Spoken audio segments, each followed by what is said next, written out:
So we decided to get on YouTube and check out some other videos. We checked out Rolling Ops with Clayton. He was really good. Check out his channel, Martin Extraordinaire. He was gave us some information on different stuff, some ideas. I think we checked out Josh from AMF, another good guy. Um, Daniel, the dumpster guy, I like him. I actually reached out to you, Daniel. If you're watching this video, you never got back to me, but hey, I figured a lot of it out on my own. You know, there's a lot of other guys out there. I can't think of everybody, but there's a lot of information on YouTube, guys. And what we decided to do at that point is we actually you, because you're more of the salesperson, found us a contractor, a couple contractors, one who was using us regularly. We were renting it out every 2 to 3 days, between 3 and 350, depending on what he was putting in there. Yeah.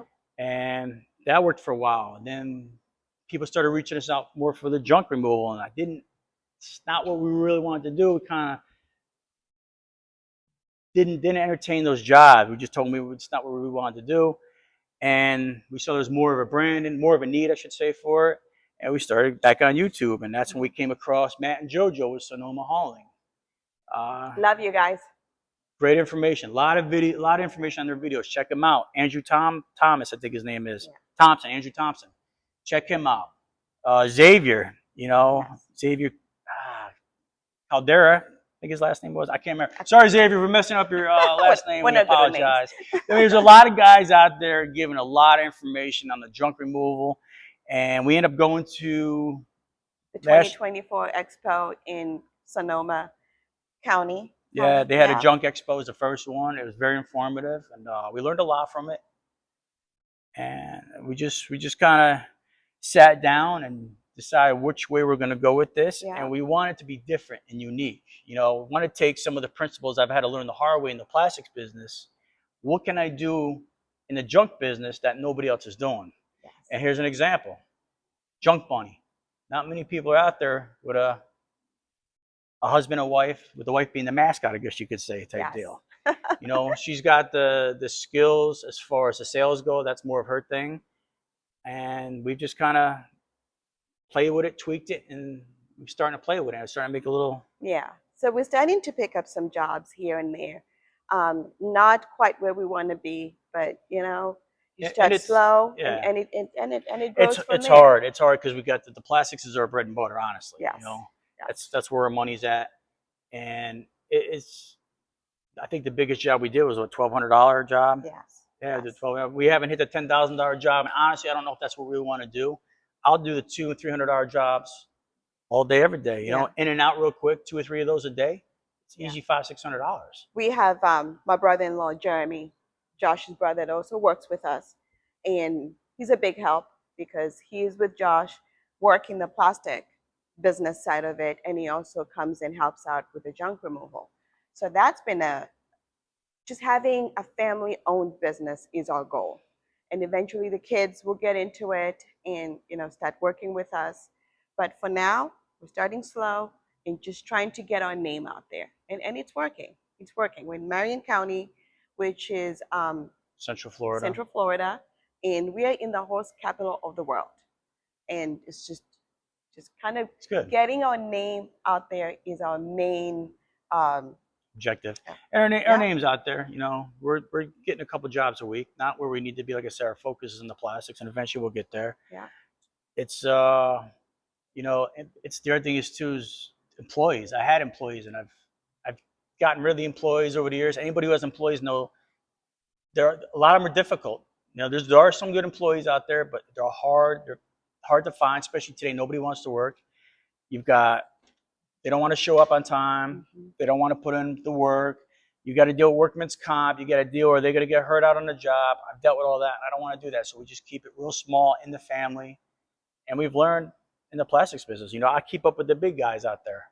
And a lot of the big guys will call me because there's the smaller jobs they can handle, we can, or they get too overwhelmed. They call us to handle some of their jobs as far as the plastics go. And I think we did 1.3 million pounds we recycled last year.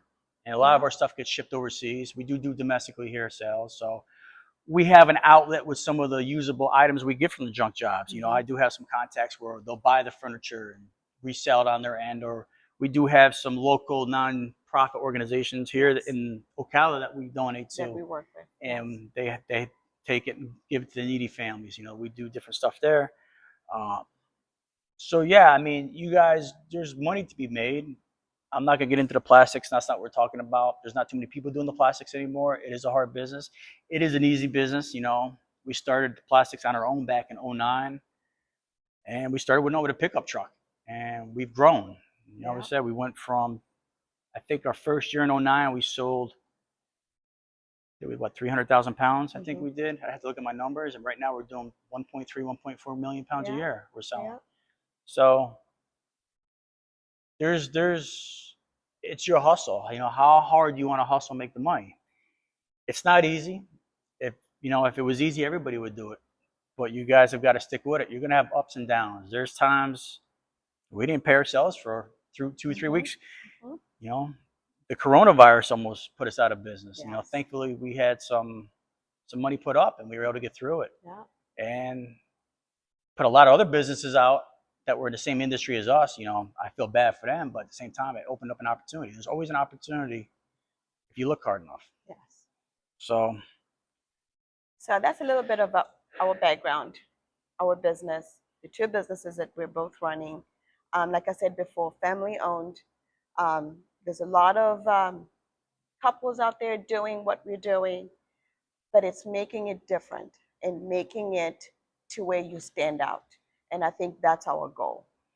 With that unique. being said, we do have a warehouse. It's about 3,000 square foot, you think? Yeah, about Yeah. 3,000 square feet. So we do have the space to bring our junk, stuff that we want to recycle, which we do a lot of that too, and then stuff that we do throw away or take to the dump. Other than that, we do a lot of donations, like Josh said.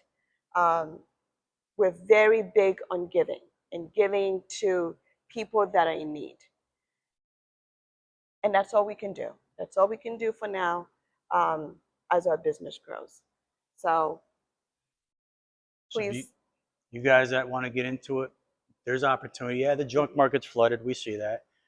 And it was like the plastics market when I got into it. It was flooded, but you got to figure out what can you bring to the table your competition doesn't have. What can you do differently your competition doesn't do? And I'll be honest with you guys, the biggest thing I've learned over the years is answer the phone in customer service. yes. If you can answer the phone, you have the customer service skills, which is being polite. Yes, ma'am. No, ma'am. Yes, sir. No, sir. You will go a long way in this business, a long way. And that's really it when it comes down to it. And just, yeah, you know, Google ads, Facebook ads, we started playing with it a little bit. That's all new to me. But I'm from the old school. It's knocking on doors. You got to hit the pavement. You got to hit it. You got to get out there, knock on doors. You got to get out there and introduce yourself to people. I hate dealing it. I send her to do most of it. But unfortunately, it's what really works. We've called. We don't get too much success. I mean, we get a few clients with calls, but most of the time you got to show up in person. Mhm. Show them what you're about. Show them you're serious. You're professional. You're dressed professionally. Yeah. You know, The personal referrals, the personal Google referrals. reviews. We always ask for a Google review because we've seen, before people call a business, they check the Google reviews first. So, And we've gotten lazy with the Google reviews. We've got to yeah, kind of but up that, but it definitely makes a difference. it does. So Yeah. that's our story. So thanks, guys. Thank you for hearing us out. Um, again, Junk Crushers here with Plastic Recycling. Give us a call, like our video, follow us whenever you can. We're on Facebook, Instagram, TikTok, and YouTube. Thanks, guys. Take care.